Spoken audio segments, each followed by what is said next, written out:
पुराने अरबी इलाकों में तेज गर्मी और दूर तक फैली रेत के बीच एक बड़ा शहर आबाद था। शहर में ऊंचे ऊंचे मकान, पत्थर की गलियां और बाजारों की रौनक दिन रात चमकती रहती थी।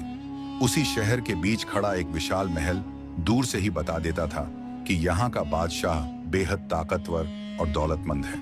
लेकिन महल की दीवारों के पीछे सोने और चांदी की चमक के बीच एक अजीब सी खामोशी रहती थी। उस चमकदार दुनिया का मालिक अक्सर अपनी ही सोच में डूबा अकेला दिखाई देता था।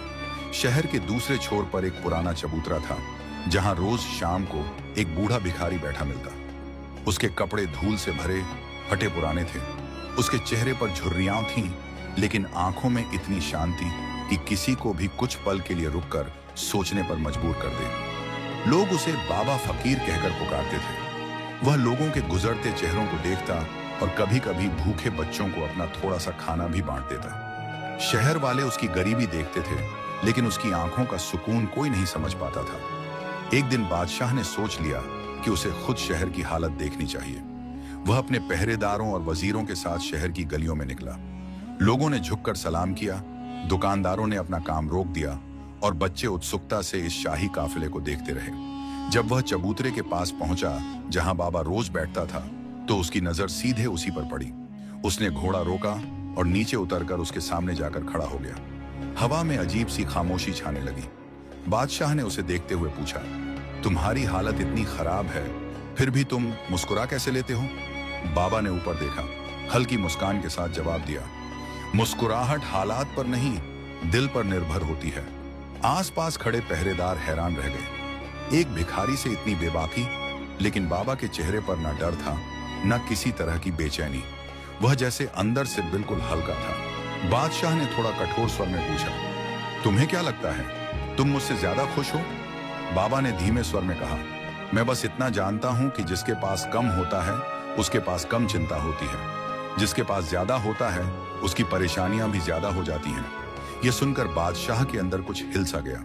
उसे लगा जैसे किसी अनजान आदमी ने उसके दिल का राज जान लिया हो। उसने पूछा, और तुम्हें क्या लगता है कि मेरे पास क्या नहीं है? बाबा ने कहा, सुकून। बादशाह ने एक पल के लिए अपना चेहरा उसके पास झुकाकर देखा, जैसे वह इस बूढ़े की आंखों में अपना सच ढूंढ लेना चाहता हो। तुम ऐसा क्यों सोचते हो? बाबा बोला, क्योंकि तुम्हारी आंखें बेचैनी छुपा नहीं पाती। बादशाह थोड़ी देर चुप रहा, फिर धीरे से बोला, अगर मैं सच में बेचैन हूं तो इस बेचैनी का इलाज क्या है? बाबा ने कहा, तुम्हारे अपने लोगों के दुखों को समझना। बादशाह चौंक गया, मैं क्या समझूं? बाबा ने कहा, तुम्हारे शहर में कुछ लोग भूखे सोते हैं, कुछ लोग इलाज के बिना दम तोड़ देते हैं, कुछ के पास रहने की जगह नहीं है। जब तक तुम इन सब की तकलीफें अपनी आंखों से नहीं देखोगे, तब तक तुम अपने दिल की तकलीफ समझ ही नहीं पाओगे। बादशाह ने पहरेदारों को पीछे हटने का इशारा किया और फिर धीरे से बोला, कल तुम मेरे साथ पूरे शहर में चलोगे? वजीरों ने एक दूसरे को देखा। किसी को यकीन नहीं हुआ कि बादशाह एक भिखारी की बातों में इतनी दिलचस्पी क्यों ले रहा है, लेकिन बादशाह के आदेश को टालना नामुमकिन था। अगली सुबह शहर में अजीब सी हलचल थी। लोग अपनी दुकानों से झांक रहे थे कि बादशाह अपने साथ एक गरीब भिखारी को लेकर चल रहा है। हवा में फुसफुसाहटें फैल गईं। कुछ लोग हैरान थे, कुछ को यह मजाक लग रहा था, लेकिन हर कोई यह दृश्य देखने को उत्सुक था। बादशाह ने शहर की गलियां उसी दिन पहली बार सही मायनों में देखी। उसने देखा कि कई बच्चे बिना जूते के धूप में भाग रहे थे, कुछ दुकानों पर गरीब लोग रोटी के लिए तरस रहे थे और कुछ बूढ़े काम की तलाश में धक्के खा रहे थे। एक जगह दो बच्चे एक रोटी के छोटे से टुकड़े के लिए लड़ रहे थे। बादशाह यह देखकर रुक गया। उसने बाबा से पूछा, क्या यह वही शहर है जिसके बारे में मुझे बताया जाता है कि यहाँ सब खुश हैं? बाबा ने धीरे से कहा, शहर उतना ही खुश होता है जितना उसका सबसे गरीब आदमी। बादशाह ने उस लड़ाई में लगे बच्चों की तरफ देखा और उसके दिल में कुछ टूट सा गया। मैंने कभी नहीं सोचा कि मेरे शहर में लोग इस हालत में हैं, बाबा ने कहा। जब बादशाह खुद अपनी आंखों से लोगों का दर्द देख लेता है तो उसके फैसले बदल जाते हैं। बादशाह थोड़ी देर तक खामोश चलता रहा, फिर बोला, मुझे क्या करना चाहिए? बाबा ने कहा, अपने दिल से पूछो, अपनी ताकत से नहीं। शाम होने तक बादशाह और बाबा दोनों शहर के हर कोने में घूमते रहे। जब बादशाह महल लौटा तो वह बिल्कुल अलग इंसान जैसा महसूस कर रहा था। उसकी आंखों में कई सवाल थे और उन सवालों में एक अजीब डर भी। कि कहीं वह एक अच्छा बादशाह नहीं रहा। वह रात देर तक जागता रहा। उसने छत की ओर देखा और शहर की हालत याद आती रही। उसे महसूस हुआ कि उसकी असली जिम्मेदारी अब शुरू हुई है। कुछ बदलना होगा और वह बदलाव बहुत बड़ा होने वाला था। शहर की रात गहरी हो चुकी थी, लेकिन बादशाह के कमरे में एक अजीब बेचैनी टहल रही थी। बड़े बड़े पर्दों के पीछे झूमर की हल्की पीली रोशनी जमीन पर पड़कर थरथरा रही थी। बादशाह अपने कमरे के बीचों बीच रखा बड़ा सा मेज छोड़कर खिड़की पर जाकर खड़ा हो गया था। महल के बाहर शहर की बत्तियां दूर तारों की तरह टिमटिमा रही थी, मगर उसके दिल में अंधेरा कुछ और ही गहरा था। उसे पूरे दिन देखे हुए चेहरे याद आने लगे। दुबले बच्चे, भूख से परेशान औरतें, कमाई न मिलने से मायूस मजदूर। उसने सोचा, मैं इतने सालों से अपने शहर को जानता ही नहीं था। क्या मैं सिर्फ एक नाम का बादशाह हूं? उसके दिल में यह सवाल हर सांस के साथ भारी होता जा रहा था। अगली सुबह जब सूरज उगने लगा तो महल के बाहर असामान्य हलचल थी।